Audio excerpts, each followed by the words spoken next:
여러분, 현대 과학 기술이 과연 어디까지 갈 수 있을까요? 현재의 추세를 보면 상상이 불가능해요. 과학자들은 지금 동물들을 이미 복제해냈죠.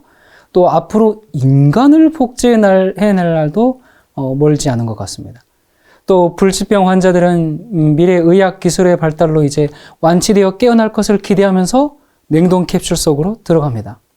여러분, 냉동인간, 이게 이제 더 이상 공상과학 영화 속에서 나오는 이야기가 아니고, 실제로 미국 생명연장재단에서 이제 부활에 대한 기대를 가지고 캡슐에 들어간 그 냉동 인간이 102명이나 된다고 합니다. 그리고 이 냉동 인간이 되기 위해서 줄을 선 사람들도 932명이나 된다고 합니다. 그래서 한국 돈으로 2억 정도를 내면 누구나 이들처럼 냉동 인간이 될 수 있습니다. 여러분, 이처럼 지금 우리가 살아가고 있는 세상은 그 어느 때보다 종교가 불필요해 보이는 그런 세상입니다. 오늘날 인류는 역사상 가장 눈부시게 발달한 문명의 혜택을 누리면서 삽니다. 이런 사회 속에서 사람들이 모든 것을 과학의 힘에 의지하고 또 미래 언젠가는 인간이 가진 대부분의 문제들이 과학의 힘으로 해결될 것이다. 그런 이제 이 낙관적인 기대를 가지고 사는 것이 어쩌면 당연한 일인지도 모르겠습니다. 여러분, 성경에서 마지막 시대가 되면 지식이 더하리라 그렇게 말한 이 다니엘의 예언이 눈앞에서 지금 성취되고 있는 것을 봅니다. 현대인들은 과거에 수백 년, 수천 년 동안 이룩한 그런 업적들과 비교할 수 없을 만큼 놀라운 일들을 지금 아주 짧은 기간 동안에 성취해내고 있습니다.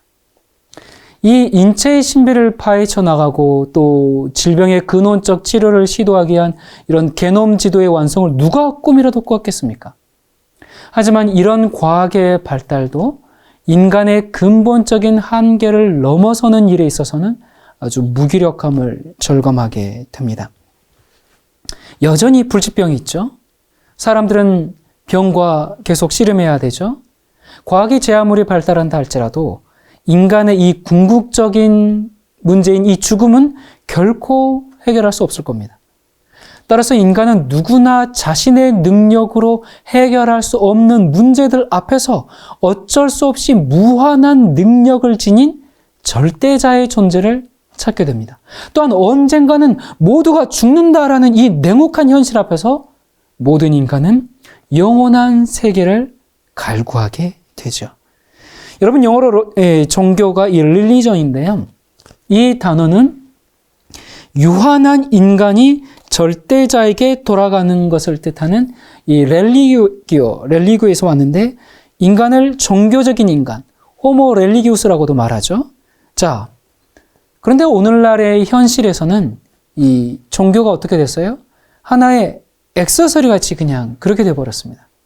종교는 그저 삶의 여유가 생길 때, 또 혹은 인생에서 꼭 필요할 때 어떤 그런 걸 느낄 때만 찾는 그런 어떤 뭔가가 돼버리고 말았죠.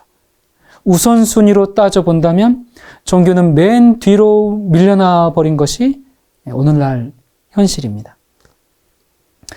세상에서 소위 이제 성공했다고 하는 사람들, 그 사람들의 특징을 보면 그들은 그냥 살지 않고 아주 뭔가에 자신의 인생을 걸었다라는 특징들이 있어요. 여러분, 이 코카콜라는 자신의 인생을 거기에 전부 걸어버린 한 사람의 노력의 산물이라 해도 과언이 아닐 겁니다. 이 미국이 외교관도 못 들여보내는 곳에 코카콜라는 들어간다 그렇게 할 정도로 코카콜라의 명성은 이제 세계적으로 자자한데요. 이 코카콜라가 이렇게 크게 성장하게 된 데는 이 회사의 사장의 아주 헌신적인 노력이 있었기 때문이라고 그럽니다. 그는 코카콜라 판매를 위해서 이제 자신의 전 인생을 걸고 자기의 목숨을 걸고 자기의 모든 정열과 노력을 다 쏟아부었는데, 그가 얼마나 이 코카콜라 판매에 전념했는지, 자나깨나 누구를 만나든지 또 무슨 일을 하든지 항상 코카콜라만 생각하고 코카콜라만 말하고 다녔다고 해요. 그래서 심지어 기자들에게 내 혈관 속에는 피가 아니라 이 코카콜라가 흐른다 이렇게 말했다고 하죠. 그는 코카콜라에 완전히 미친 사람이었습니다. 자, 이렇게 헌신한 결과 결국 그는 코카콜라로 세계를 정복하게 된 겁니다. 여러분은 하나뿐인 인생을 어디에 바치고 싶으십니까? 많은 사람이 이 성공적인 인생을 위해서 또 뭔가를 소유하기 위해서 자신의 인생을 건 그런 경우들을 우리가 봅니다. 소위 말하는 이 성공적인 삶을 살았다고 하는 사람들의 경우가 그렇죠. 그런데 정말 그런 것들이 우리의 인생을 바칠 만큼 가치 있는 것일까? 여러분이 세상에서의 성공적인 삶을 위해서도 이렇게 헌신적인 삶을 사는데 하물며 인생의 영원한 운명이 걸린 종교에 대해서 우리는 어떤 태도를 가져야 할까요? 자칫 잘못하면 우리 인생은 허비된 인생이 될 수가 있습니다.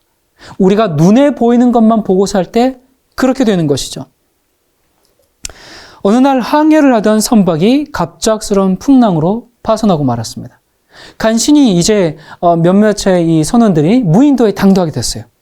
그래도 다행히 6개월 정도 먹을 수 있는 식량이 남아 있었습니다.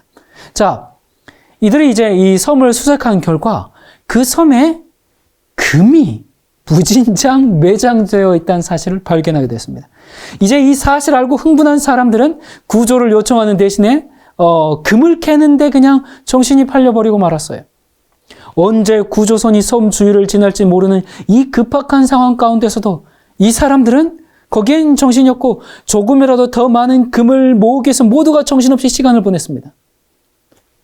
1년이 지난 후에 지나가던 배가 우연히 이 섬에 들렀다가 많은 해골들을 발견했는데 이상하게도 이 해골들 옆에 금들이 무더기로 쌓여 있었다는 사실입니다.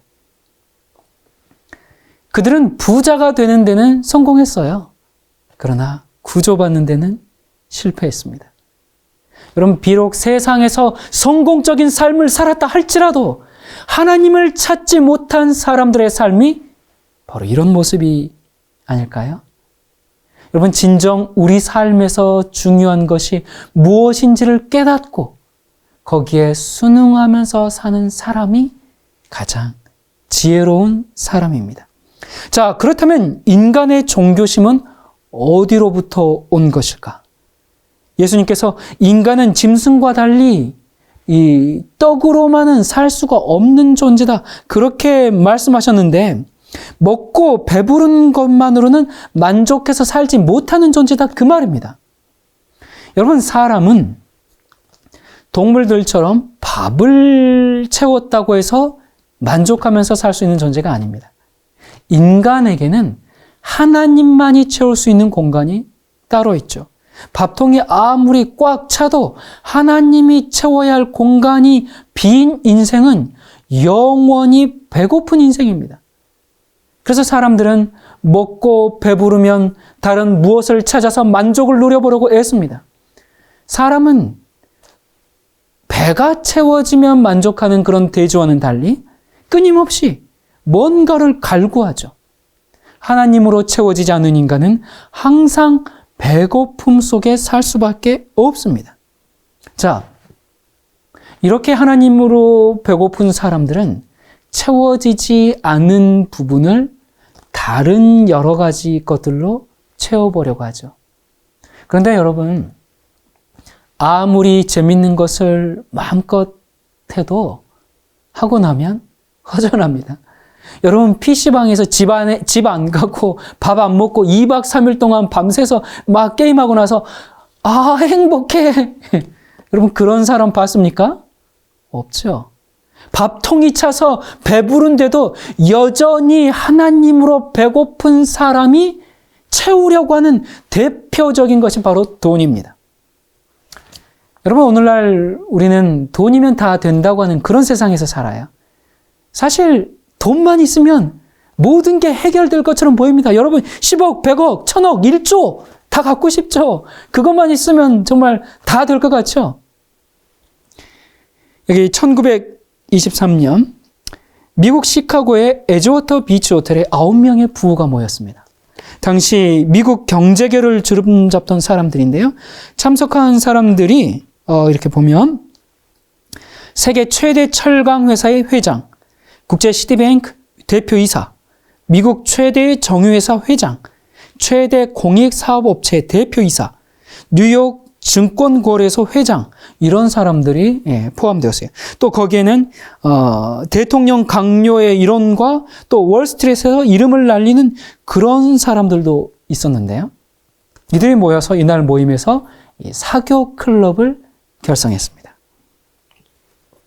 그러니까 신분이 비슷한 사람들끼리 모여가지고 말 그대로 환락과 방종의 세월을 보낸 거예요. 그런 모임입니다. 혼자 하면 재미없으니까 같이 하자.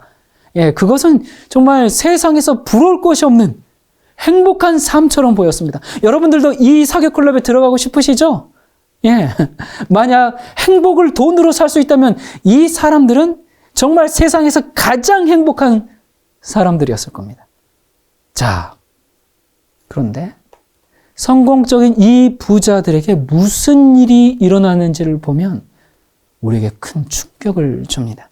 그로부터 25년 후에 이 사교 클럽 회원 9명의 인생은 어떻게 변했을까? 3명은 자살로 생을 마감했고요. 한 사람은 정신병자가 되었고요.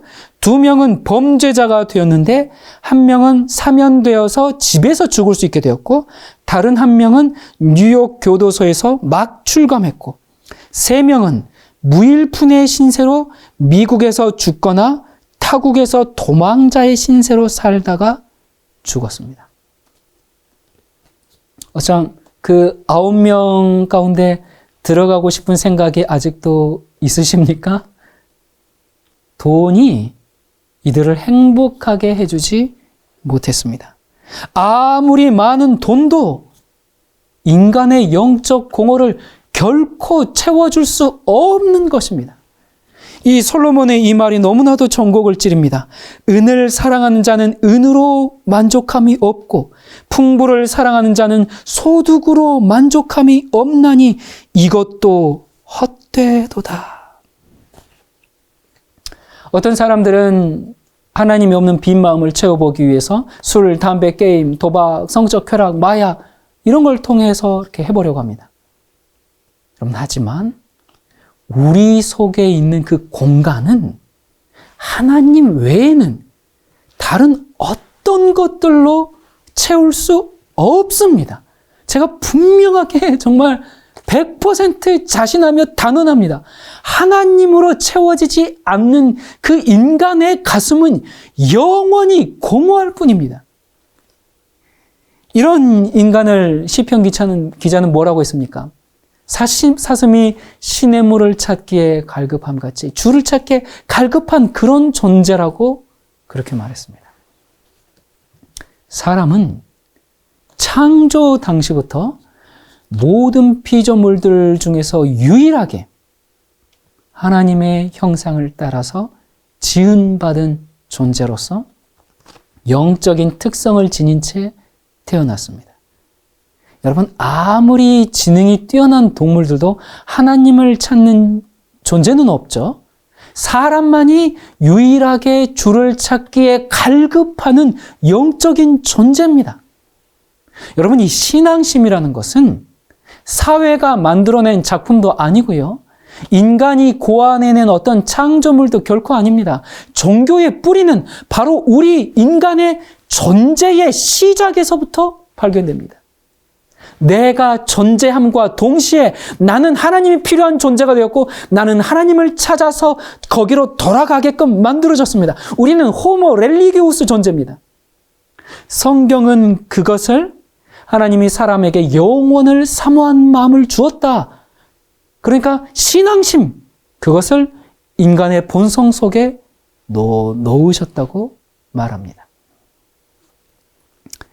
왜 사람이 이 종교적인 존재인가?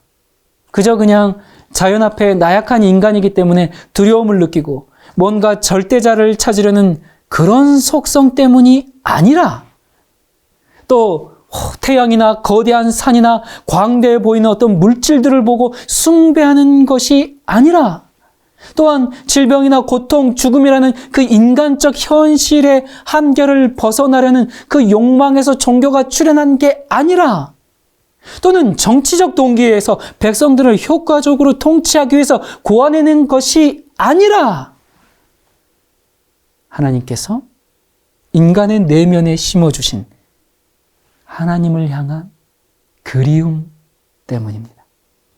자, 그러나 하나님을 찾아올 수 있도록 우리의 본성에 하나님을 향한 마음을 넣어 주셨는데 하나님은 우리에게 선택권을 주셨습니다.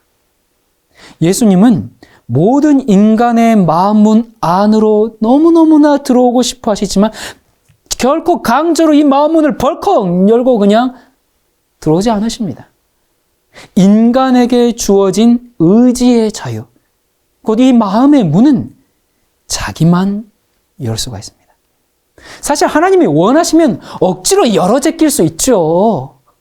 하지만 나의 동의 없이 하나님은 하지 않으십니다. 자, 그런데도 많은 사람들이 그러다 보니까 하나님께서 이제 열어 제끼지 않고 강제하지 않으시다 보니까 많은 사람들이 착각하고 아니에요. 나는 종교가 필요 없는 존재예요. 그게 필요 없어요. 전혀 필요 없거든요. 난 그걸 느껴본 적이 없어요. 내 마음에는 그런 게 없어요. 그렇게 얘기할지도 모르겠습니다. 근데 여러분, 그렇지 않습니다. 엄밀한 의미에서 보면 종교를 가지지 않은 사람도 자기가 모르는 사이에 신을 믿고 있습니다. 사람들이 자연, 하늘, 죽음, 저주 이런 것들을 두려워하는 것은 왜 그러냐면 신의 존재를 의식하고 있다 그 말입니다. 다만 그것을 구체적인 어떤 종교로 의식하지 않고 자기 의사를 거기에 표현하지 않았을 뿐이에요. 자, 여러분, 그 증거로 누구나 갑자기 위급한 일을 당하면 다 신을 찾습니다. 이것은 신을 찾을 필요가 없을 만큼 강한 사람은 아무도 없기 때문에 그렇죠. 인간이 종교 없이, 하나님 없이, 아무 문제 없이 잘 먹고 잘 살 수 있을 것 같지만 그런 삶은 영원히 하나님 고픈 삶입니다. 세상의 모든 이치를 다 통달하 듯한 그런 깨달음을 가진 그런 철학자들도 하나님을 거부했을 때 절망적인 삶을 산 것을 우리가 역사 가운데서 많이 확인하게 됩니다. 여기 사르트르, 러셀 이런 위대한 철학자들은 인생의 무의미함을 아주 절망했습니다. 또 쇼펜하우어 말년에 정말 아무도 믿지 못해가지고 철저한 고독 속에서 죽어갔죠. 또 신은 죽었다고 주장한 니체, 정신병원에서 생을 마무리했습니다. 또 러시아의 대문호이고 노벨 문학상을 수상한 이 솔제니친이 공산주의 치하에서 정말 무신론이 만연한 그 상황에서 이 무신론이 도대체 어떤 결과를 초래했는지 그것을 지켜본 다음에 이런 결론을 내렸습니다. 우리 민족의 6천만을 삼켜버린 파괴적인 혁명의 주 원인을 가능한 간략하게 체계적으로 설명해 달라고 내게 요청한다면 이 말을 반복하는 것보다 더 정확한 설명은 없을 것입니다. 인간이 하나님을 잊어버렸습니다. 인간이 하나님을 잊어버렸습니다. 인간이 하나님을 잊어버렸습니다. 이것이 이 모든 일이 일어나게 된 이유입니다. 여러분, 하나님을 인정하는 삶과 그렇지 못한 삶을 비교해 보면 하나님 없는 인생은 그 결과가 어떤지 금방 알 수가 있습니다. 미국 뉴욕시 교육위원회에서 이제 아주 대조되는 두 사람의 가문을 5대에 걸쳐서 조사한 적이 있는데요.